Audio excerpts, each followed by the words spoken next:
Evening all. So let's have a look at the dropship here. Now this is actually going to be a look at the Myron.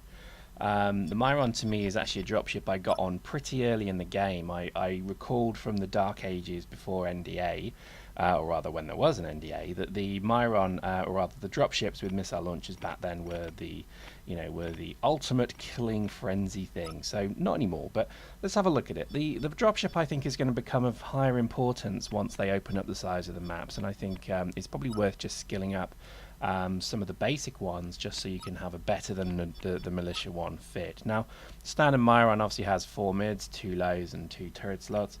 I have fit missile launchers to this only because blasters are not much better on this kind of ship, but you feel free to fit whatever you like. I generally would stick with missile launchers just because they're never going to really be used. Now, the Myron is a shield tanking dropship, so therefore, if you have shield adaptation level 1, you can use some really good armor shield hardeners. So, generally, the fits are not too dissimilar to what you would do for tanks and anything else, really. It's all about fitting a buffer, then fitting a repper, then fitting a resistance to those hit points, and that's really the formula, if you like.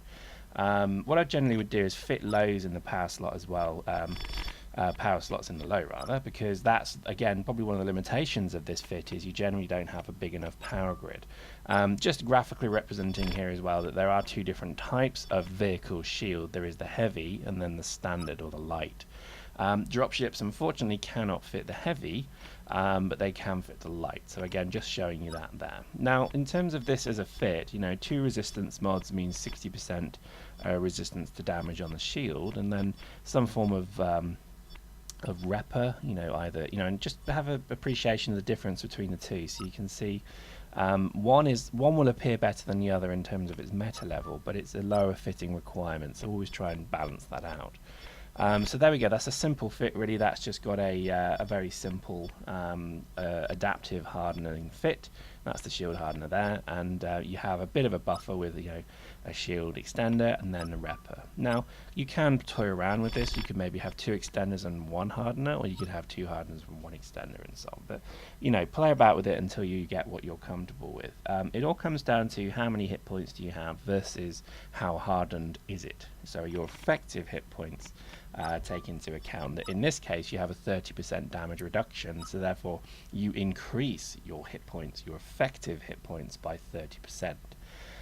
So there we go, that's maybe a fit to consider. It's got no afterburner, so it's a bit of a liability in my books. I would rather fit a pretty fast get out of jail free card if needs be.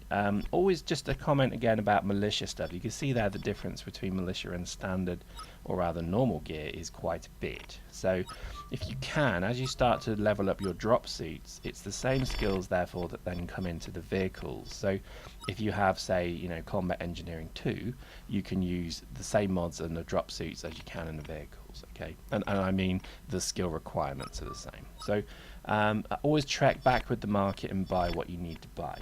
Now, as a fit goes, this is something I would say you could also just have a bit of a theory craft around. So there you go. In that case, I've managed to get 3,650 hit point shield, but with no resistance. So therefore, it's probably not as good as having the resistance mod on that. Also, I think afterburners are absolutely critical. To me, an afterburning dropship can get out of any situation generally quite well.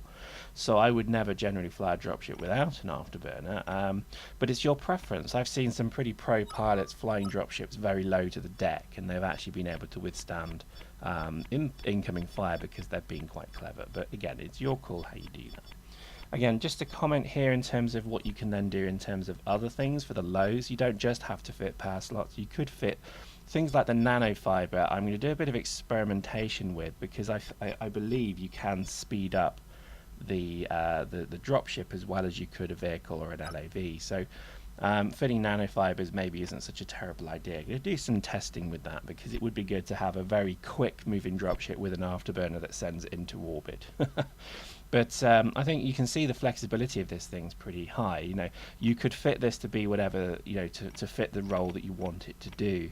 Another option I would say is also maybe fitting a CRU, a mobile CRU, because the ability, if you're getting owned, the ability to get troops into a dropship that can then jump down onto an objective is phenomenally powerful. So don't dismiss that as a bad fit. It's actually well worth considering. The CIUs are quite heavy in terms of their requirement, but again, just notice the difference here between, you know, the different levels of Meta 2, Meta 3, Meta 4, because you can do a bit of just jiggery pokery with the various modules to make certain fits fit, if that makes sense.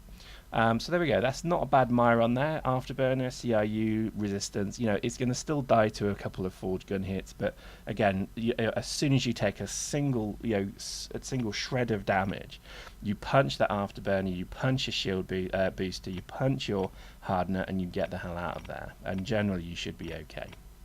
Not in every case, but in most cases, you'll be fine. And I think that's not a bad fit. Now I have another Myron fit, which is here. This has got, I think, a bit more punch behind it. Pretty much the same fit, to be honest, as you've just seen, but I think I went for a better shield mod in this case, a no booster, only because, you know, that's how I roll. Then here we go. This is actually the Viper, so if you want to just mess about with militia, you can still have a CIU on the militia Viper or the Gorgon. That's my Gorgon fit right there. And that's a pretty simple CIU solution. And then very finally we have then a very simple Viper down here, which is armor tanked, oh my god, just to try and have a bit of a buffer. Again, have a play with it. I think dropships are phenomenally fun things. They don't get used enough.